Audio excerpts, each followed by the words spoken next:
Mes chers amis, bonjour à toutes et à tous. Je suis très heureuse d'être là devant tant de monde. Je suis très heureuse qu'on puisse se tenir chaud les uns les autres dans une période de troubles majeurs. Moi, je veux d'abord vous dire que je ne fais pas partie des proches historiques de Benoît Hamon. Moi, c'est Jean-Luc Mélenchon qui m'a fait entrer en politique. Vous l'avez compris, je viens de Massy, dans l'Essonne, et j'ai une tradition politique qui vient de cet ADN. Et aujourd'hui, je suis très fière de participer à la construction de ce nouveau mouvement jeune, dynamique, divers, avec, on le voit aujourd'hui, une hétérogénéité dans les profils, mais une grande cohérence politique. Je viens vous parler aujourd'hui de l'engagement, de notre engagement à tous pour l'égalité en droit et en fait entre les hommes et les femmes, entre les femmes et les hommes. C'est un sujet dont on parle beaucoup en ce moment, dont on parle sous le prisme des violences sexistes. La libération de la parole sur les réseaux sociaux a permis de lever des tabous, beaucoup de tabous. Elle a mis en exergue des situations parfois sues, souvent tues. Elle a permis, on le constate ici même, qu'autour de nous, des hommes s'interrogent, réinterrogent leur attitude, réinterrogent leurs gestes, réinterrogent leur rapport aux femmes. Mais ce phénomène, vous le savez, n'est malheureusement pas une nouveauté. Notre société s'est construite sur des bases d'un modèle patriarcal qui matrice notre culture, qui matrice notre langue, qui confirme les rapports de domination des hommes sur les femmes. Nous avons grandi dans une société où les inégalités entre les femmes et les hommes persistent malgré un constat qui est connu de toutes et de tous. Comment on peut accepter aujourd'hui encore qu'une femme meure tous les 3 jours sous les coups de son conjoint?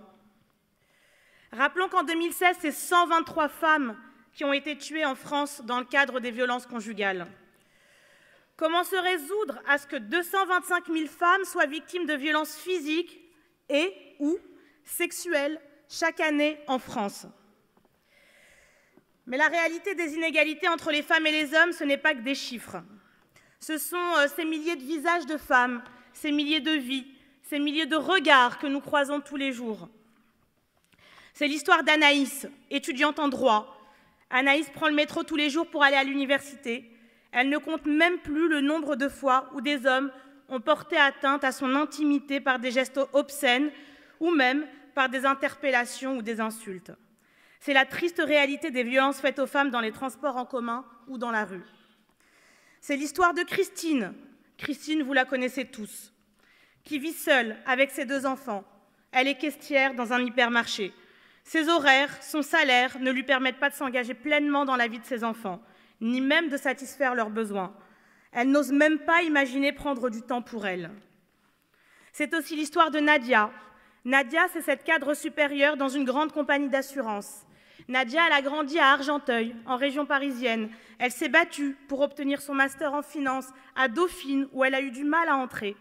Aujourd'hui, dans son entreprise, elle travaille autant que ses collègues hommes, mais très curieusement, son salaire est 30% inférieur au leur. Pointer la question de l'égalité salariale, c'est se rendre compte que cette année, les femmes travaillent bénévolement depuis le 3 novembre à 11h44.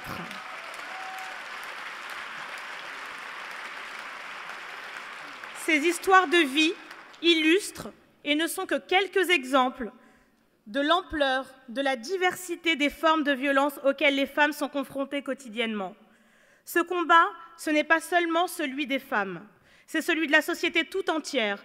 C'est un combat qui traverse toutes les générations, toutes nos générations.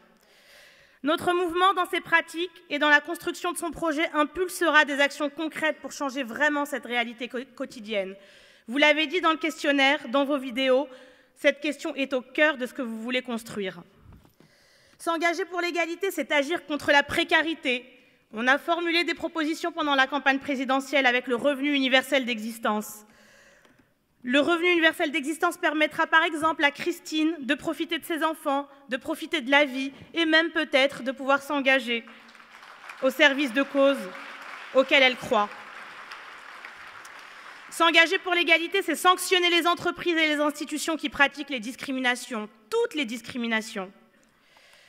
C'est aussi des moyens supplémentaires pour les logements d'urgence, pour les femmes victimes de violences.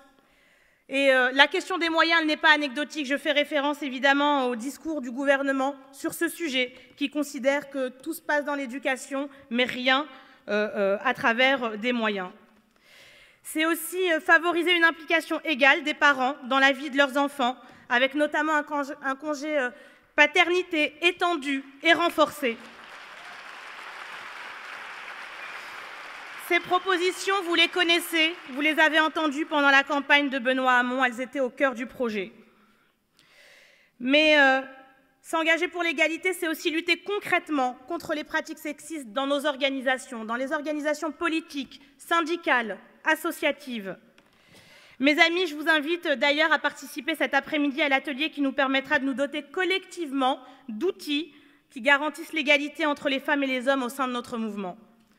S'engager dans cette mutation, dans cette transition au sein du mouvement est une étape qui doit donner l'exemple à l'ensemble des organisations qui ne sont pas épargnées par les violences sexistes et par les inégalités.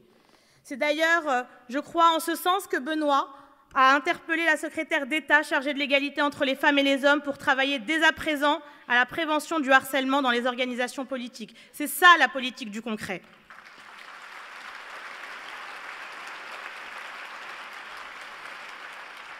Mes amis, je souhaite que notre mouvement soit exemplaire dans sa manière de lutter contre toutes les discriminations liées au sexe, au genre, au milieu social, à l'origine, à la religion.